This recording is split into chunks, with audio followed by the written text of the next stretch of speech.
চন্দ্রপুর এলাকায় বিপদনাশিনী পুজোর দিন সাউন্ড বক্সের উচ্চ শব্দকে কেন্দ্র করে দুই পরিবারের মধ্যে তীব্র সংঘর্ষে উত্তপ্ত হয়ে ওঠে পরিস্থিতি। শনিবার ওই এলাকায় পুজো উপলক্ষে আয়োজিত অনুষ্ঠানে উচ্চ ক্ষমতা সম্পন্ন সাউন্ড বক্স বাজানো হচ্ছিল। এই সময় প্রতিবেশী সায়ন দত্তের পরিবারের সদস্যরা উচ্চ শব্দের বিরুদ্ধে আপত্তি জানান এবং বারবার অনুরোধ করেন বক্স বন্ধ করতে।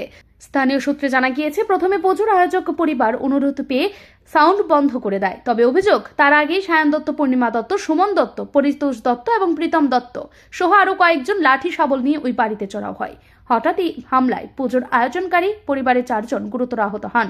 তাদের অকথ্য ভাষায় গালাগাল এবং মারধর করা হয় বলে অভিযোগ। আহতদের পক্ষ থেকে রশ্মি ঘোষ পূর্ব মহিলা থানায় সোমবার একটি এফআইআর দায়ের করেছেন। তিনি বলেন, সায়ন দত্তের পরিবারের লোকেরা দীর্ঘদিন ধরেই আমাদের সঙ্গে নানা বিষয় নিয়ে ঝগড়া বিবাদ করে আসছে। এবার তারা হাতাহাতির পর্যায়ে চলে গিয়েছে। আমরা দোষীদের কঠোর শাস্তির দাবি জানাচ্ছি। ঘটনাটা তো আমরা বাড়িতে পূজা ছিল, বিপদনাশিনী পূজা, সবাই মিল্লাসাইরা মাগন পূজা করে। তো ওই পূজার মধ্যে আমরা অনুষ্ঠান করছি, আমরা বাড়িতে সবাই ডিসাইড করছে যে আমরা বাড়িতে পূজা হইব।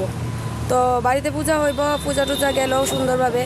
রাত্রেবেলা তারা এসেরা বিভিন্ন ধরনের গালিগালাজ ছেদ দেওয়ান শুরু করছে যে এরকম এরকম। আমরা হামলাও করছে, শাবল নিয়ে আইছে বাড়ির মধ্যে, তারপরে বাঁশ নিয়ে আইছে, এরকম পাইপ টাইপের নিয়ে আইছে, নিয়ে সেটাও হামলা করছে। আমার পায়েও ব্যথা দিছে, এই যে আমার পায়ে ব্যথা দিছে। হামলা করছে? সে আমার পাড়ার কেউই না, সে আমার পাড়ার একজন, আমরা অপোজিট বাড়ির একজনের আত্মীয়, ওনার ভাগিনা। পার্শ্ববর্তী এলাকায় আমাদের ওই পাশের এলাকার একজন আয়েসেরা রাত্র 11টার সময় আয়েসেরা এরকম নানানভাবে বিশ্রী গালিগালাজ, মানে যেটি উচ্চারণ করার মতন নাই, এরকম গালিগালাজ করে সেটা বাড়ির থেকে বাইরেও এরকম বিভিন্ন থ্রেট দিতেছিল। এই আক্রমণটা কি কারণে আমরা কিছু জানি না, তারা কেন এরকম করতেছে। আমরা বাড়িতে কোনো অনুষ্ঠান করলে তারা প্রবলেম, সবসময় তারা একটা খুঁটিনাটি কইরা যাইতেছে। এইবার তারা খুব বড়ভাবে ভীষণভাবে এসে আমরা এরকম নানানভাবে কথা বলতেছে যে এরকম কোনো ধরনের বক্স বাজানো নিয়ে ঘটনার সূত্রপাত? হ্যাঁ, বক্স তো আমরা বাজাইছি, বক্স তো অনুষ্ঠান যেহেতু বক্স আমরা বাজাইছি, আমরা টাইম মেনটেন করে আমরা বক্স বন্ধ করে দিছি।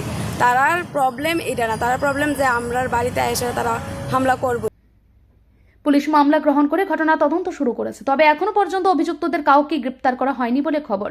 ঘটনার পর এলাকায় উত্তেজনা থাকলেও পুলিশ পরিস্থিতি নিয়ন্ত্রণে রেখেছে। স্থানীয়দের দাবি, দোষীদের দ্রুত গ্রেপ্তার করে উপযুক্ত শাস্তির ব্যবস্থা করা হোক, যাতে ভবিষ্যতে এই ধরনের ঘটনা আর না ঘটে।